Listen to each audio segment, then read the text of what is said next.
Hingga sidang PK Sakatatal di hari kelima ini masih membahas soal penyebab kematian korban Vina dan Eki. Bukti-bukti diperlukan untuk memperkuat temuan forensik atas sebab kematian korban. Kita bahas petang hari ini, saudara, bersama kuasa hukum Sakatatal, Titin Priyalianti, dan juga ada Guru Besar Fakultas Hukum Universitas Jenderal Sudirman Purwokerto, Profesor Hibnu Nugroho. Selamat sore, Bu Titin dan juga Prof. Hibnu. Selamat sore, Mbak. Selamat sore, Bu Titin. Selamat sore, Prof. Baik, saya ke Bu Titin dulu. Bu Titin, ini kan dari tim Sakatatal mengarahkan bahwa ingin mematahkan ya bahwa ini adalah pembunuhan, tapi ini adalah kecelakaan begitu. Apa yang kemudian bukti sahih yang dimiliki oleh tim hukum Sakatatal ini untuk mematahkan alasan kematian korban ini dari pembunuhan ke kecelakaan ini? Terima kasih, Mbak. Sebetulnya kan saya meyakini tidak ada pembunuhan dan pemerkosaan yang dilakukan oleh Sakatatal dan 7 terpidana lainnya juga kan sejak 2016. Hanya saja dari dulu kan tidak pernah ada yang memahami masalah itu. Kemudian yang pada sidang PK kita menghadirkan juga tim menghadirkan saksi-saksi ahli dan tadi keterangan Profesor Mujaki itu luar biasa di samping saksi-saksi lain yang sudah dihadirkan.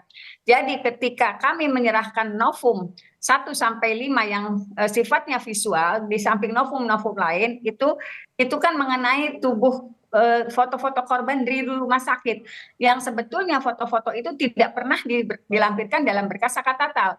Nah, ketika ahli ditanyakan oleh jaksa apakah foto-foto itu bisa dianggap sebagai novum walaupun dipakai dari angle yang berbeda, misalnya awalnya dari kiri menjadi dari kanan, ternyata jawaban ahli adalah itu bisa, yang penting bisa memberikan keterangan pada situasi yang berbeda. Dicontohkannya ketika misalnya diambil dari kiri tidak kelihatan ada bekas luka tusuk, ada goresan, tetapi ketika diambil dari kanan ternyata berbeda. Nah itu, yang ditampilkan sebetulnya di novum itu adalah tidak pernah ada luka tusuk, tidak ada luka tusuk di perut Eki. Dan kemudian kalau tuntutannya pemerkosaan, ternyata pakaian dalam Vina melekat utuh, mohon maaf, dengan pembalut dan kakinya mulus. Apa iya pemerkosaan dilakukan oleh 11 orang dengan bagian tubuh yang masih sangat halus dan pakaian dalam yang rapih gitu. Ternyata kan itu terbantahkan oleh ahli karena memang novum itu tidak pernah dihadirkan di persidangan sebelumnya. Oke, baik, itu yang membuat Anda yakin bahwa ini adalah kecelakaan, bukan pembunuhan gitu, Bu Titin ya? Kecelakaannya karena semua bukti-buktinya ada di flyover Talun. Tubuh keduanya ditemukan di situ, darah di situ, ada serpihan daging, kendaraannya juga di situ. Tidak ada di TKP kedua yang belakang showroom itu tidak ada bukti apapun. Seperti yang disampaikan ahli forensik juga, tidak ada bukti. Harusnya ada bukti karena itu lapangan, harusnya kan ada kotoran yang melekat, rumput yang melekat gitu, lumpur yang melekat, tanah yang melekat di tubuh korban, ternyata kan tidak pernah ada disebutkan dalam visum. Baik, saya tahan di sana. Prof. Hibnu, kalau Anda mendengar apa yang disampaikan tadi dan saya yakin Anda juga mengikuti proses sidang Sakatatal ini, apakah ini bisa menjadi kuat atau menguatkan bahwa ini adalah kecelakaan, bukan pembunuhan? Ya, terima kasih. Apa yang disampaikan Bu Titin luar biasa. Jadi bukti-bukti yang bisa menggambarkan ya. Tapi dalam konteks pembuktian itu harus lengkap. Harus lengkap. Artinya apa? Harus didukung dengan bukti-bukti material yang bisa menjelaskan. Saya takutnya seperti itu, Bu. Karena namanya suatu bukti itu harus jelas.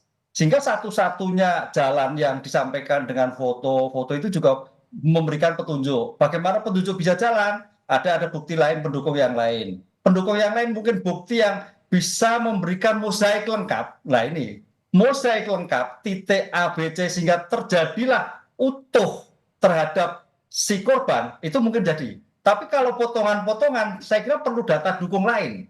Ini memang pekerjaan berat bagi teman-teman karena sudah 8 tahun yang lalu. Oleh karena itu menurut saya gini, Mbak, kalau bisa, kalau memang seperti ini minta penasihat hukum ekshumasi ulang. Karena kalau ekshumasi ulang tapi dengan dokter forensik yang objektif, yang independen dari berbagai hal. Karena akan melihat penyebab kematiannya dulu apa. Karena kita lihat walaupun sudah 8 tahun, insya Allah dengan keahlian ahli forensik, kedokteran forensik yang ada, misalkan dari rumah sakit kepolisian, rumah sakit Cirebon, kemudian rumah sakit Jawa Barat, coba melihat secara independen penyebab kematian. Kalau sudah penyebab kematian, itu titik awal untuk menentukan bahwa ini korban pembunuhan atau korban kecelakaan. Tapi Oke. masih foto agak sulit. Perlu Oke. data yang lengkap lagi gitu. Oke, Prof. Ibnu, ini untuk pengajuan ekshumasi ini apakah pengaju PK yang kemudian mengajukan permohonan ekshumasi ulang atau Polda wajib begitu atau langsung melakukan itu? Nah, karena kemarin kan Kapolri kan sudah menyatakan seperti itu. Jadi kalau apa namanya pengungkapan kembali, kalau memang itu kembali, kalau hanya berdasarkan bukti keterangan-keterangan itu agak lemah. Hmm. Karena era 8 tahun, satu-satu yang bisa bicara adalah forensik. Karena Oke. forensik akan bicara ketika itu. Ketika itu tidak terjadi berarti 8 tahun sekarang ini. Ini yang harus kita camkan. Kalau tanpa Oke. itu tumpang siur terus, Mbak. Jadi polisi yang harus langsung mengambil sikap untuk melakukan ekshumasi. Tidak perlu ada Iya. permintaan ekshumasi misalnya dari pemohon PK. Ya, karena kewenangan pengungkap perkara ada di polisi, karena sivilo, polisilah yang harus legowo, merupakan ekshumasi lagi dengan dokter yang independen. Oke. Gabungan. Itu akan menentukan. Kalau kematian sudah ketemu, gampang itu jalan. Oke, Bu Titin, ini kan kalau tadi Prof. Ibnu mengatakan bahwa masih butuh gitu alat bukti yang kemudian mendukung apa yang Anda inginkan, yaitu mematahkan bahwa itu adalah pembunuhan. Salah satunya ekshumasi juga itu perlu dilakukan. Apakah Saka Tatal juga berencana untuk mengajukan ekshumasi ini?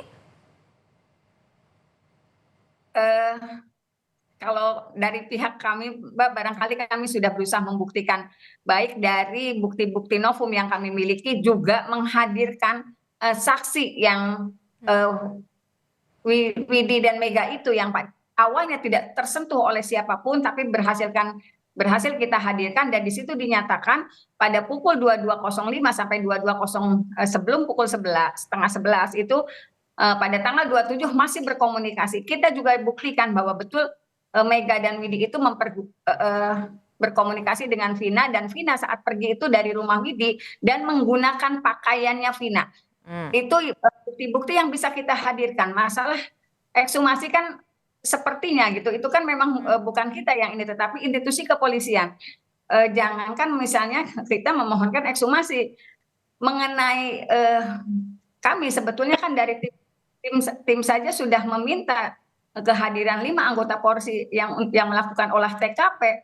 Itu aja sulit sampai berakhirnya sidang tidak dihadirkan, alasannya suratnya belum sampai ke tangan Kapolres, padahal yang melakukan olah TKP itu yakin mempunyai data tersendiri mengenai LP kecelakaan itu, karena pada saat di sidang itu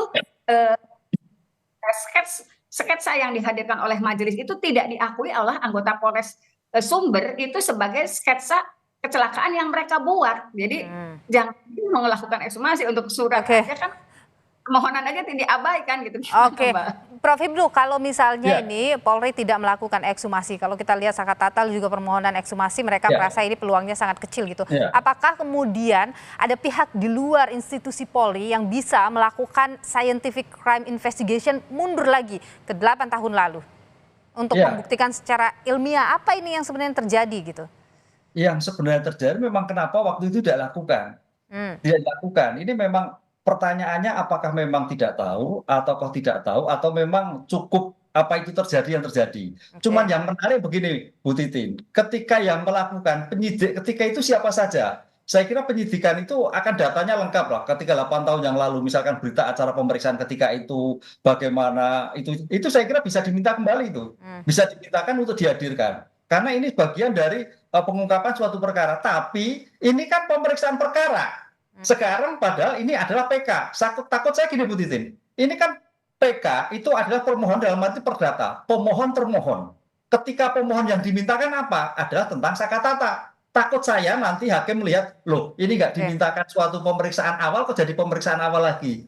Bukan pemeriksaan apa namanya perbuatannya kok pemeriksaan. Ini yang saya kira harus hati-hati jaga, karena dalam permohonan PK itu apa hakim akan memutus ya apa yang dimintakan. Yang memintakan adalah Sakatata tidak tepat di tempat. Sakatata ada di luar sehingga tidak tahu apa-apa yang terjadi. Karena anak-anak kalau telepon diminta tidak tahu mengerti apa yang terjadi suatu peristiwa. Ini yang saya khawatir dalam konsep ini, karena perdata itu hakim tidak aktif, pasif. Seperti ini kan beliau kan pasif, hanya A, B, C dan sebagainya. Ini mudah-mudahan konteks ini adalah hakim berpijak pada kepentingan yang objektif. Saya hanya mengandalkan itu, Mbak, melihatnya seperti itu, Mbak. Apa yang dilakukan Bu Titin. Oke, Prof. Hipnu begini, kalau kita lihat ya dalam keterangan yang disampaikan ahli juga bahwa penyebab kematian yang dituliskan dalam hasil visum itu kan menyatakan bahwa kematian tidak wajar, tapi memang tidak detil itu dituliskan di situ. Anda melihat bahwa hasil visum yang tidak detil seperti itu, apakah bisa jadi dasar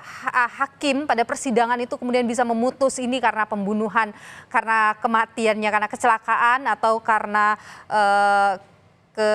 pembunuhan begitu, atau seperti apa, Prof. Hipnu? Ya, visum adalah suatu alat bukti yang menggambarkan ketika peristiwa itu terjadi. Maka dibuatlah suatu keterangan tertulis oleh dokter. Nah, visum itu akan menggambarkan sebetulnya kalau visum yang baik, saya kan dosen kriminalistik ya, harus menuliskan situasi kondisi si jenazah, situasi tidak wajar itu karena apa? Harus jelas, benda tumpul atau benda lancip. Oke, jadi Pak, kalau kita lihat di visum ditemukan benda tumpul, tapi dalam alat bukti ada benda lancip, itu visum tidak berguna. Oke, jadi kalau misalnya hasil visum itu tidak lengkap dan tidak detail, harusnya tidak bisa menjadi dasar hakim mengambil keputusan. Nah, sulit membuktikan, kan harus jelas. Tadi saya akan contohkan, ketika barang bukti ditemukan benda tajam, tapi visum menatakan benda tumpul, visum tidak berguna. Jadi visum itu bukan sebagai alat satu-satunya, visum hanya untuk mendukung ketika barang bukti itu ditemukan. Prof. Hipnu, pertanyaannya kemudian adalah apakah ketika hakim kemudian tidak yakin dengan hasil visum, hakim bisa meminta dilakukan ekshumasi? Sangat bisa, karena untuk memastikan hakim jangan sampai sesat, hakim keluh karena memutuskan sesuatu yang keliru. Disinilah suatu pembuktian yang masih abu-abu, karena kematian itu harus jelas disebabkan benda tumpul, benda tajam atau racun. Racunnya seperti apa, kualitasnya seperti, harus jelas penyebab kematian. Itu kalau kita kaji dalam ilmu pengungkapan suatu perkara itu. Baik, terima kasih Prof. Hipnu sudah berbagi pandangan di Kompas Petang. Bu Titin, terima kasih juga. Saya tahu Anda lelah juga dengan persidangan begitu panjang, tapi terima kasih sudah berbagi informasi di Kompas Petang. Sehat selalu.